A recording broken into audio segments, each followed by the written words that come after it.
Friday afternoon at the NovaCare Complex. The Eagles' final practice before the playoffs commence. It's familiar territory for Nick Sirianni and Jalen Hurts. Sunday marks the 10th playoff game for the Eagles head coach and quarterback combo. And there's good news on the injury front. Lane Johnson practiced for a third straight day. Johnson officially listed as questionable for Sunday. Our Eagles playoff special return flight starts right now.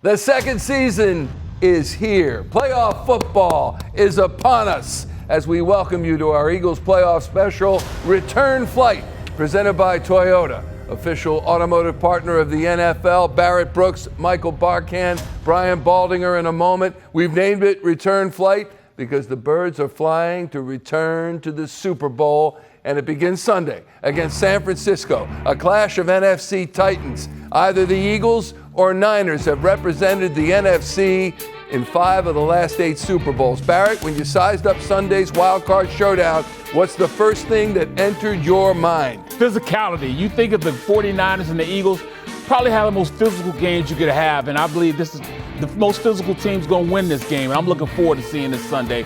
4:30 can't come fast enough right now for me. You know, I'm ready right now. I wish we could play tomorrow. Today. Let's go. You know what? I'll make a call. I can't promise. We'll see. Here are Nick Sirianni and Jalen Hurts earlier in the week on their wild card opponent this Sunday. I have so much respect for this football team. They've had sustained success. Kyle's done an unbelievable job there, and a ton of respect for him and then their players. There is a lot of familiar faces. There are, a bunch of guys that are really good players, which is why they're still playing there. And so can't tell you how much respect I have for this football team. Anytime we've matched up against this team, it's been a very physical, fast, and intense game. And so we got a lot of respect for this opponent and how they play ball and the mentality that they have, and that's something we have a lot of respect for.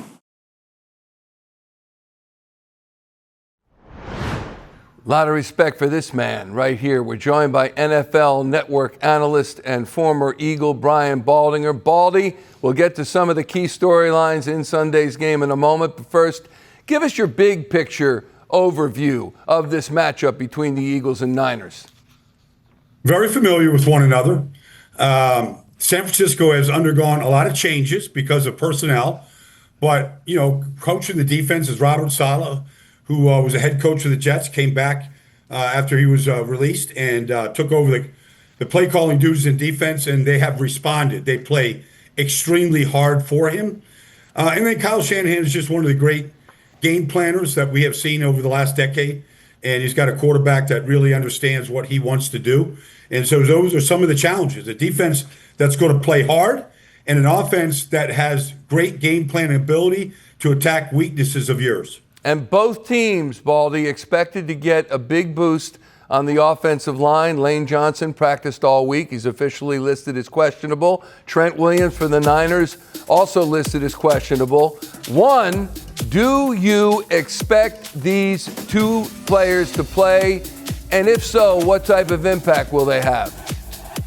I'll start with Lane first. I saw him last week, and he was just rehabbing, and he seemed very optimistic at the time that he was going to be able to get out there and play and really contribute. And so I think it helps.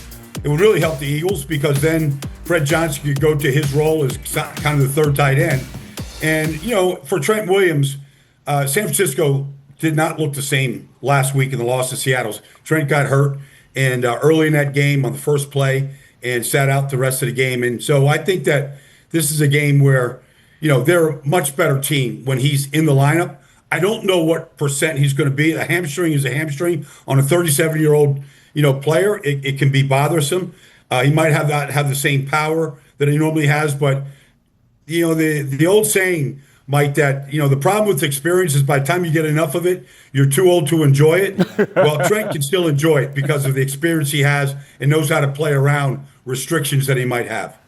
Well, you look at it at this point, Baldy. I'm saying this.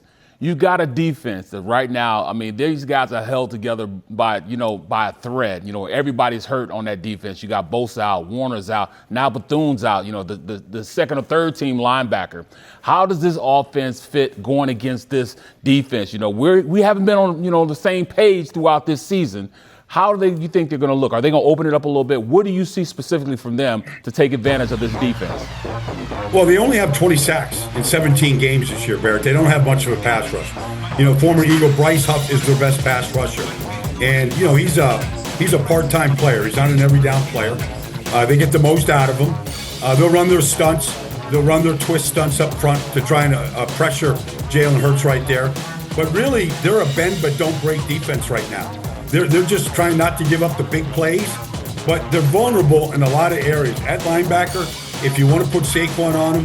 But I just think up front, the Eagles physically, especially with the week of rest, they're physically much, much better than the 49ers. And so I think, we can start really with Saquon in the run game. Tank Bigsby in the run game. I think, and also, I think Jalen Hurts can be a big part of it. That's difficult to defend. Saquon, Tank, and then have to account for the quarterback as well against a defense that's undermanned. So I think the running game, they should be able to get that going, especially with Lane in there and healthy and really a refreshing Landon Dickerson and Cam Jurgens. When the Niners have the ball, Baldy, it should be quite the chess match between Kyle Shanahan and Vic Fangio, two good friends. We'll get your take on that in a moment. But first, here are Fangio and Shanahan this week, beginning with Vic Fangio on what makes Kyle Shanahan such an effective play caller. Everything's packaged well together, and he's a good play caller during the game. You always know that. And everything they do has a purpose and a reason. Vic schematically he's always been the best to me, as good as anyone there is.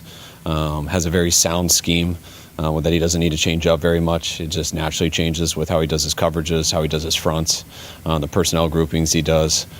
He's very good at getting a beat on what you're trying to do and making you adjust. So two-parter for you, Baldy. One, how excited are you to see Kyle Shanahan and Vic Fangio match wits on Sunday? And two, of that, is there an area of the Eagles defense that you would say is ripe for the taking, maybe more so than the rest of the D? Could that be possible with this fifth-ranked defense? The matchup between Kyle and Vic is an analyst's dream. I mean, we could sit there in the film room and break this stuff down for hours and hours after the game. And we'll see some of that. Kyle loves to attack the middle of the field. He has a lot of in-cut routes, and he feels like that's where it's the most vulnerable, and he likes to get him on the run where he can run through the zones. And Vic knows that. Vic knows that his safeties are going to have, and then the linebackers are going to have to get depth to try to shrink some of the holes that Kyle wants to throw the ball into. And Brock Purdy is excellent at being able to layer the throws in the middle of the field. The guy that you have to account for is McCaffrey, because he's caught 102 passes, over 100 catches, Mike, for the third time in his career. And he runs every kind of route, whether it's a safety valve, whether it's a Texas route, an angle route, a flat route. He's going to try to get him matched up on Zach Bond, on Jahad Campbell, Nakobe Dean, who's ever out there at the inside linebacker spot, whether in man or zone. He's going to get McCaffrey a number of times. And really in the red zone, too, you have to account for him at all times. And you got to keep a set of eyeballs on McCaffrey, because even if he's not the primary, Brock Purdy knows that he's got a great safety valve to get the ball to.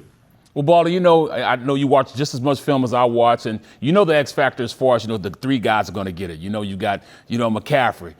You got Kittle. You got, Purdy, a plethora of guys.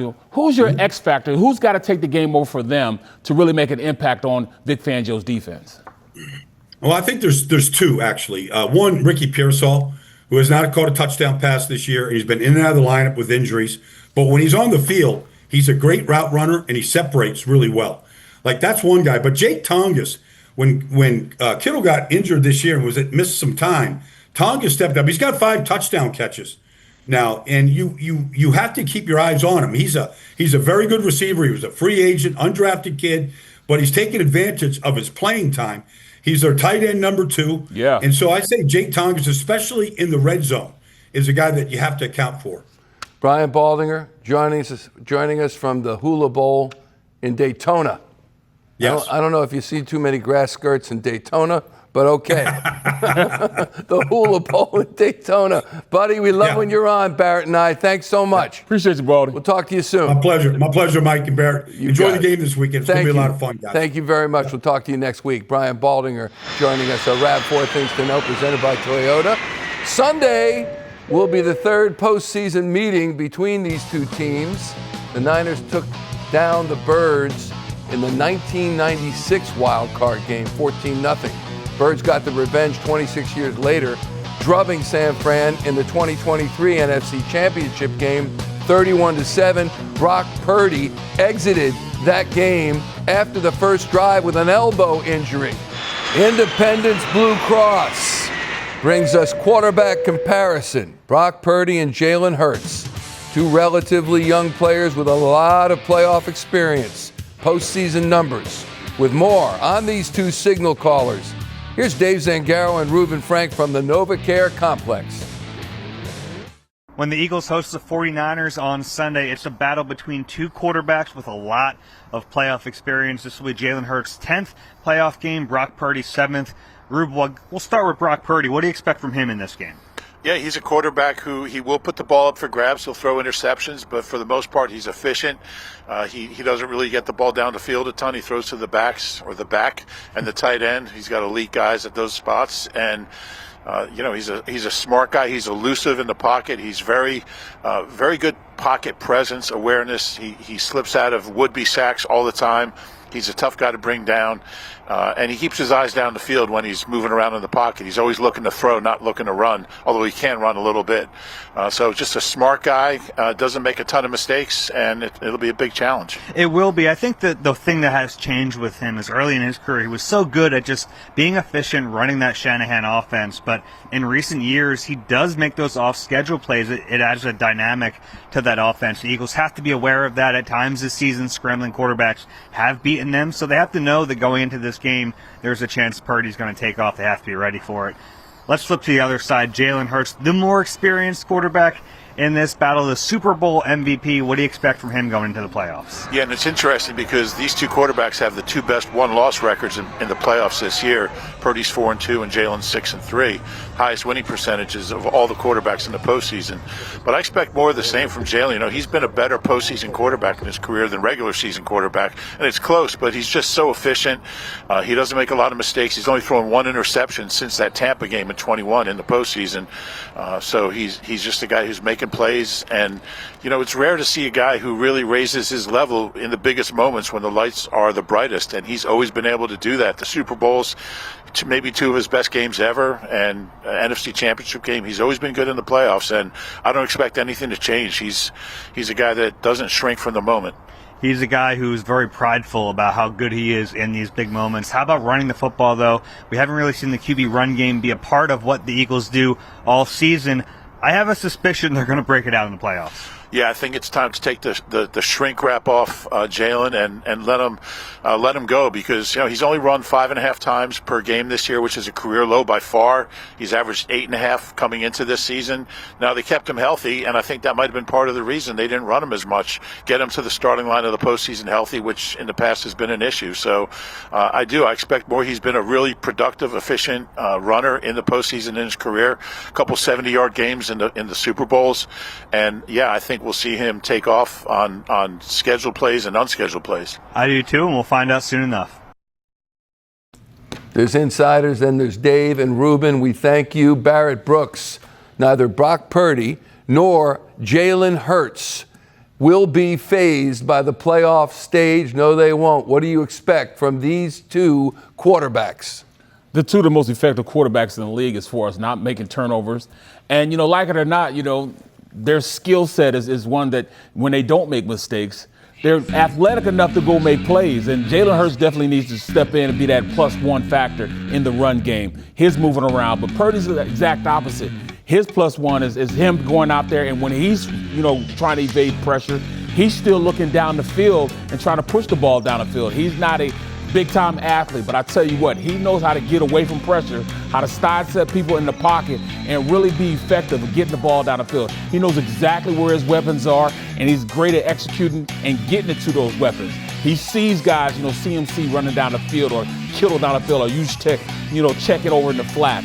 That's what makes him a great quarterback. Jalen Hurts, he needs to be that guy that's going out there. When he decides to run, he needs to haul ass. Go ahead and get down the field. Make the decision to go out there and be a factor and go get a first down. He's talented enough, fast enough to take it the distance. He can go 40 yards on a play or 30 yards on a play. Him being involved in the run game will just, benefit us tremendously, but also in the passing game, instead of, risking throwing an interception or something like that, or taking a sack, go down the field. Take it down the field, rush, go get the first down. You've done it before. I'd like to see you do it again. We've got you covered on game day.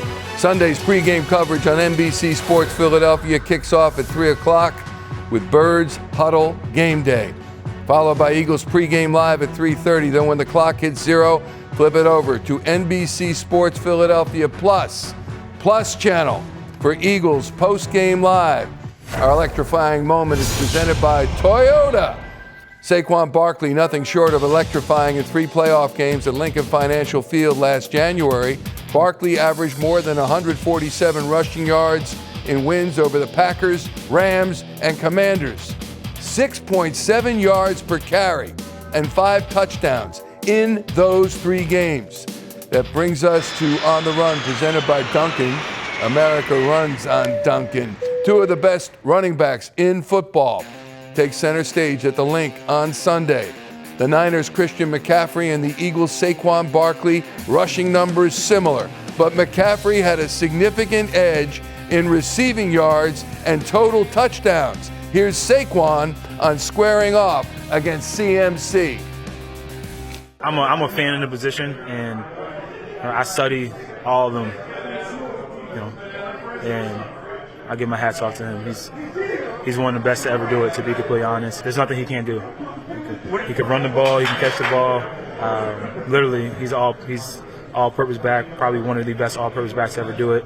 Big fan of him, and we're good friends, so we have a little competitive side, when we go against each other. So hopefully that comes out this week. High praise from Saquon Barkley for Christian McCaffrey. Barrett Brooks, which of these superstar running backs will have a bigger impact on Sunday? I think that Saquon will, because you look at CMC, yes, he's a dual threat quarterback, but he wants to do most of his stuff out the backfield. They're a passing offense more so than a running offense. So he'll have, probably more total yardage, but I think Saquon will have more rushing yardage. They're going to pound the rock. So I'm going with Saquon being the impact player in the game more so than CMC. Last game by the Niners against Seattle, CMC had a fumble which contributed to the loss. Can the Eagles get that to happen on Sunday? Well, it's going to be hard, but, that's how you win games, create turnovers and not turn the ball over. So I'm looking forward to seeing how that defense is going to run around, smacking guys, and really just bring the physicality to the game. Finally tonight, what's the biggest key to an Eagles win on Sunday, Barrett? Biggest key, I got to go with 3 things. Discipline, that's first and foremost. Don't hurt yourself. No penalties. Don't, shoot yourself in the foot. That's how you win. And then physicality is number 2. Go out there and just hit the guy in front of you. If you got to go out there and choke somebody, choke them. And last but not least, I need guys to finish plays. Those guys on the offensive line, finish every damn play you have. Do not stop until the whistle blows. I don't want anybody standing around. And you as a fan, you see guys standing around, make a note of it, because you'll see they shouldn't be in the game. Don't do that. So that's my 3 things: discipline, physicality, and finish plays. And I've got one thing, playing off your offensive line, finishing plays. This guy, Jalen Hurts, needs to take advantage of his running opportunities. He ran the ball 2.5 times less per game this season than last season. This guy can bring it, and the offense really adds a dimension when he runs the ball, when that is available to him, and I think he has scoffed at opportunities this season. Also, he needs to get the ball in the middle of the field, Barrett. Can that happen? Hey, you got one of the best tight ends in the league. Why don't we use him? He only has 11 touchdowns. Get the ball to Goddard in the middle of the field. He's an impact player, and especially when he gets the ball, how he runs physical, that run after the catch, he could be a factor player in this game. Yeah, and I wouldn't mind Devontae Smith either. He might be short in physical stature, but he's tough catching that ball off over the middle. Slim, that's why they call him Slim Reaper. Slim Reaper. That's a wrap for Return Flight, our Eagles playoff special brought to you by Toyota. Let's go. Official automotive partner of the NFL. For Barrett Brooks, Brian Baldinger, I'm Michael Barkan. Have a great weekend. We'll see you Sunday, everybody. Go Birds.